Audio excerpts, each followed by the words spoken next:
All right, Larry Krueger here from the Pig and a Pickle Krug Show with a little 49er video. Greg Cosell weighed in earlier this week on what he thought of the Niner-Packer matchup. We'll hit that coming up next. But first, we are brought to you by Pig and a Pickle, the best barbecue in all of Northern California. Check them out in Emeryville and Corte Madera. They're open 7 days a week from 11 a.m. till 8 p.m. or until they run out. Pig and a Pickle. Go get the brisket chili. Go say hi to Damon and Mary. Tell them that Krug sent you. And this video is also brought to you by Underdog Fantasy. Check the link in the description.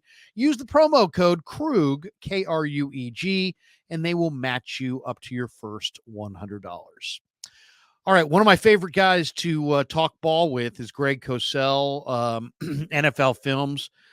Really good guy, watches the film, rolls it back and forth, doesn't have a lot of preconceived notions. He lets the film tell him what he sees, and then he shares it with the public. And he was on the radio earlier this week talking a little bit about the Niners and the Packers, and he had a number of observations. But one of the things that Greg has stated that I think is interesting from the past, like in the last, let's say, couple months, is that he's noticed that Brock Purdy has two things that he does that NFL personnel people missed on. And really it's hard to see in the college game because the college game's different than the NFL game. And one of them is that Brock Purdy is really outstanding at reading a late rotation of coverage. That level of intricacy is usually not involved at the collegiate level. I mean, to say that the NFL gets deeper in their game planning and in their strategizing to win games compared to college is an understatement. The college game is very vanilla. It's very they don't get to the level of sophistication that the NFL does. And so when the fact of the matter is that the one thing that one of the things that Brock's really, really good at is post snap reading a late rotation in coverage. And you may see a team do it here or there once or twice where they'll disguise a coverage. But for the most part, what you see pre-snap is what you're going to get in the college game. And so you don't see a lot of defenses at the collegiate level making a late rotation from one coverage to another coverage and trying to fool the quarterback. So the fact that Brock reads coverage well, that he, is very cerebral, that he knows what he's looking at pre-snap, but then if there's a late rotation in the coverage, he also knows exactly what the pivot point is and how that changes the progressions on a particular play. That really never, that whole, those qualities really were never, shown on film to the NFL scouts because there's not a lot of that in the college game. So that's one. That's one thing. He's really good at reading coverage pre-snap, but then he's really a quick processor. And so if you have a late rotation in your coverage, which you didn't see in college, but you do see in the pros, he's really good at now knowing where to go and mentally kind of having that whole group of progressions and exactly what progressions to go through, whether there is a late rotation or not. He's got that down and he processes it so fast. And that trait was missed by the NFL scouts.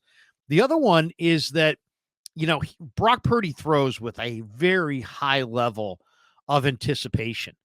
He is oftentimes throwing to spots. He's throwing the ball before receivers hit their break point. So, he knows and the receiver knows where the receiver's going and where the ball's going. The receivers, because of their practice time on the field with Brock, he's in lockstep with those receivers at this point. He knows, and Brandon Ayuk knows where he's going to be, where the ball's going to be. And he's very precise with his ball placement and his ability to make those high-level anticipatory throws before the receivers get out of their breaks, is something that you don't see a lot in the college game. You don't need a ton of that in college because the game is different with the hash marks. The field essentially plays wider. But in the pro game, man, that's, if you have a quarterback that's throwing with anticipation to a spot, and that receiver and him are in lockstep and they know exactly where that spot is, it becomes a very difficult thing to defend, and it becomes a major strength of Brock's game, and it's very difficult to turn off his water, because when he knows where he's going and the receiver knows where he's going, and he's got great accuracy and he can put it right where he wants to put it, man, I mean, you can gamble and you can guess, but that's all you got. I mean, he's making an anticipation throw, and in college, you don't need that high level of anticipation.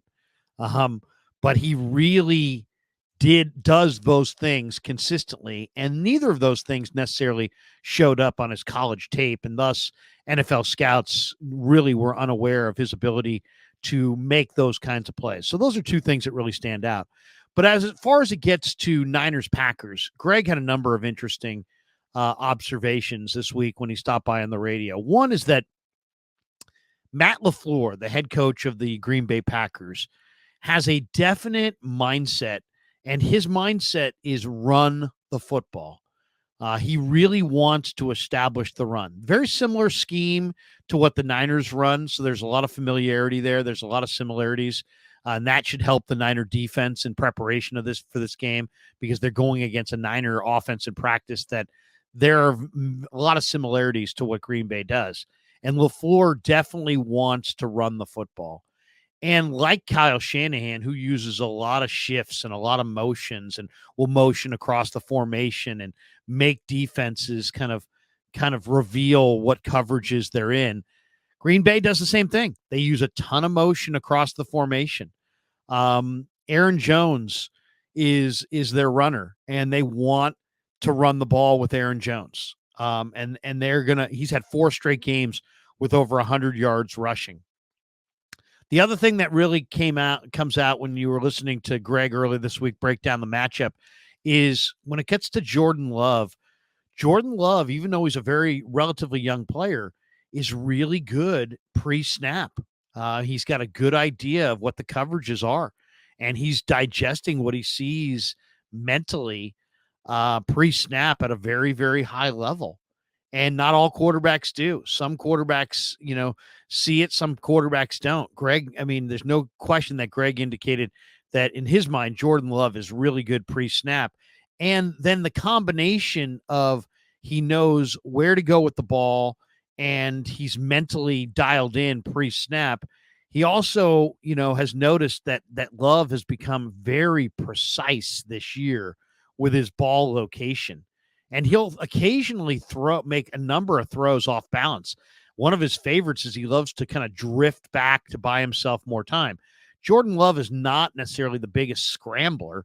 He's not not like a modern day Fran Tarkenton or Russell Wilson doing figure eights and running all over the place. What he does is he takes his drop, and then when he locks in on where he thinks he wants to go, he starts to drift backward. And it's kind of like a young Brett Favre. He's got so much arm strength and so much confidence in his arm that once he sees it, he'll use that drift as a way to just buy himself a little bit more time and to buy the receiver more time to free themselves open against the coverage down the field. And so that's what we're seeing with Love. He's more precise with his ball location than he's been earlier in his career. He will throw off balance, but he's way, way, way more patient than he was early on. Early on, that ball would come out. Now he will settle on where he wants to go with it, and he'll buy himself a couple extra seconds by drifting backward, but the ball placement, even without the great mechanics, is still there with consistency. So there's no question, though, that Jordan Love is a young, improving player, and one thing that he also does, he's throwing with much better anticipation. And he's going through his progressions a lot more consistently than he was in his early time, in the league and earlier this year. I mean, Jordan Love, the one thing that, Kyle Shanahan mentioned about LaFleur is that he really coaches the quarterback position well. He coaches the techniques well, and he also coaches the mindset well and how to go through your progressions. And Jordan Love has literally improved before our eyes, from September, October Jordan Love to the way he's playing right now, and the way he's played in December and January. The way he's played recently is absolutely amazing. 21 touchdowns, 1 pick. He's taking incredible care of the football, and yet his ball placement has been great, and he's going through his progressions and reading the coverage. So there's a lot to like right now about Jordan Love. One of the other things that Greg highlighted was the differences in these receivers and how they're utilized and their different skill sets. The one thing about Green Bay's receiving core that makes it really dangerous is they've got a great group of complementary wide receivers, and that really stands out. So, give you an example. Greg mentioned that Romeo Doubs, the former Nevada star, doesn't have great wheels. He's not a big burner, but they use him a lot as their boundary X receiver. He's a very good receiver as far as running the intermediate routes, and he's a complete wide receiver. He can run the full tree. He runs every route there is, and he's got really well above average hands, and he is the chain mover in that group. If there's one guy that's as close as they get to like a Devontae Adams in their group of receivers, it's Romeo Doubs. He's the guy typically that Love is going to look for because he's really, really good in the intermediate area.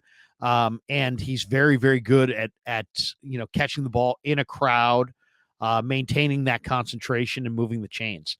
So Romeo Doubs gives you that. Jaden Reed, on the other hand, is the guy that they like to use in motion. They put him in motion quite a bit, and he's had some very, very good games. And if you're not on top of the motion man, they'll go to him, and if you're not going to cover the motion man as tightly as he needs to be covered, they'll go to him repeatedly. So as you can tell, there's some games where Jaden Reed is like far and away their number one receiver. And oftentimes his catches are coming off of motion. As far as Christian Watson is concerned, Watson is a big receiver. He's got the best size of their receivers, but he also has the best speed.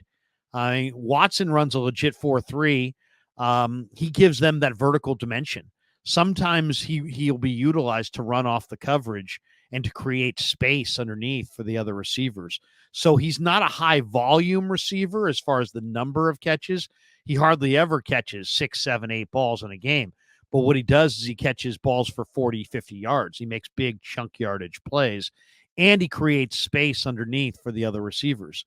Then there's Bo Melton, and Melton is very, very quick, very shifty.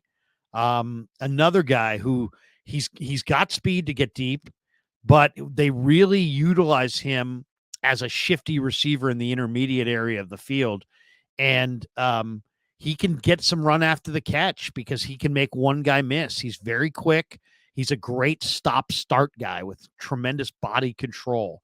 And Bo Melton is very quick, very shifty, and in the intermediate area of the field, he'll catch it.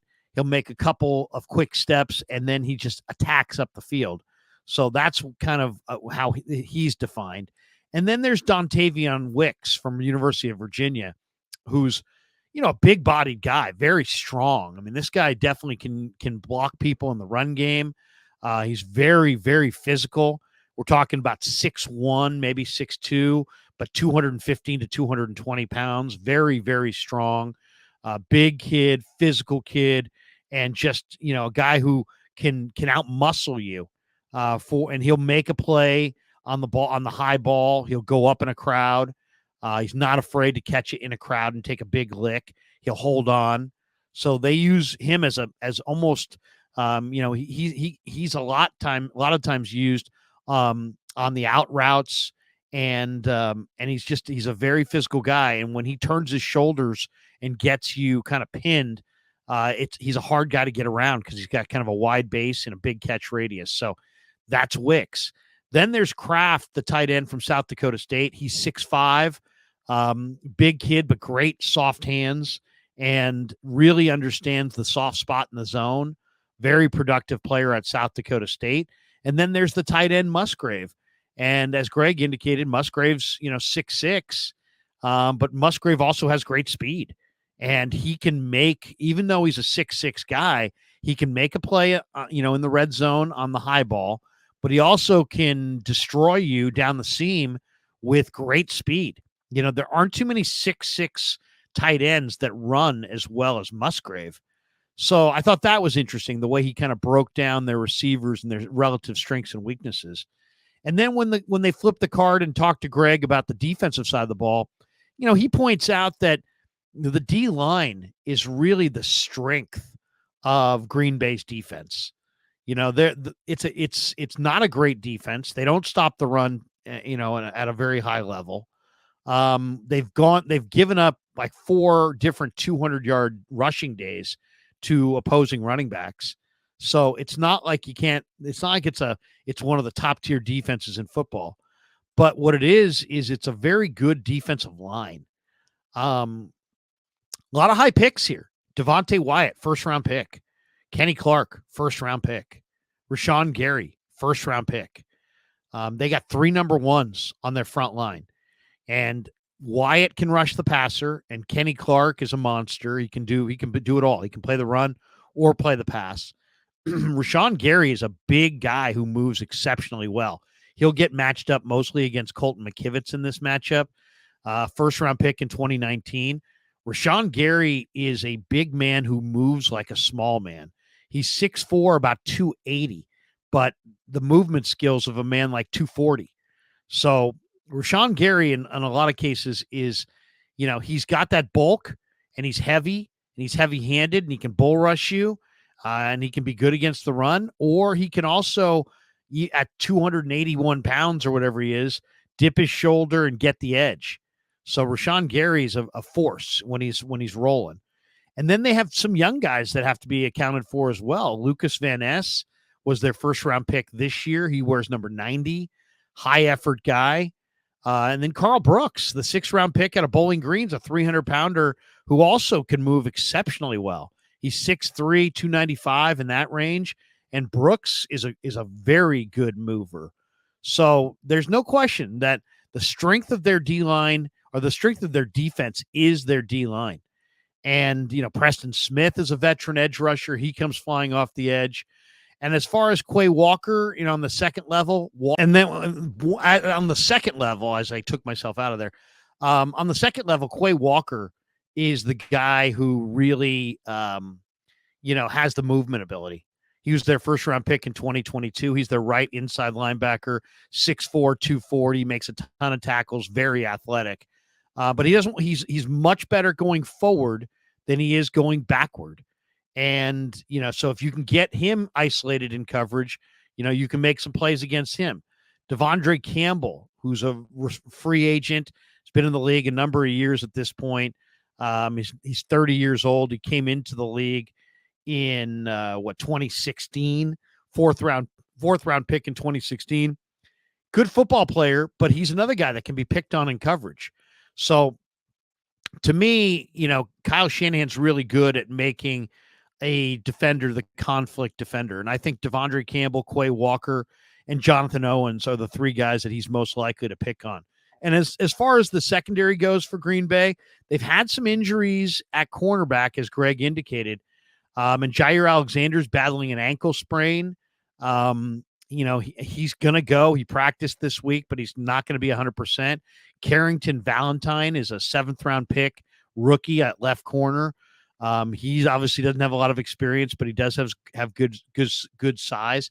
And then Darnell Savage, former first-round pick in 2019, very good coverage player. And as you saw against Dallas, he'll take some shots. He'll gamble.